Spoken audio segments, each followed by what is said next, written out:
Padayon sa pagkasiga sa kalayo.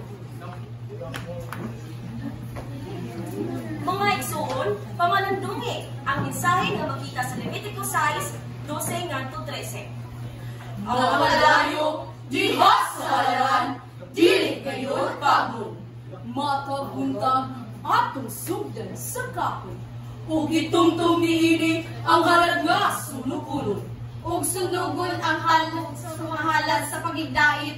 Padayonan gayon ang pagkasiga sa kalayo, diha sa halaran, dili kini pagod. Kay suungan, kita ba nagapasiga gyapon sa atong kalayo? Padayon sa pagkasiga sa matag buntag. Sa matag adlaw, ang kalayo sa tuo, ang kalayo sa gugma. Sa atong kasing-kasing o kalas, dili gayon pagod. Sugdudan kini sa kahoy, Sa kahoy nga pagtuo, sa kahoy nga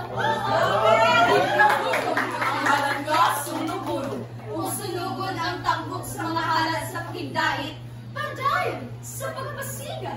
Sa kalayo, diha sa halaran, Kahit suunan, padayon sa pagpasiga. Ang kalayo sa atong pagtuo, dili gayon pagod.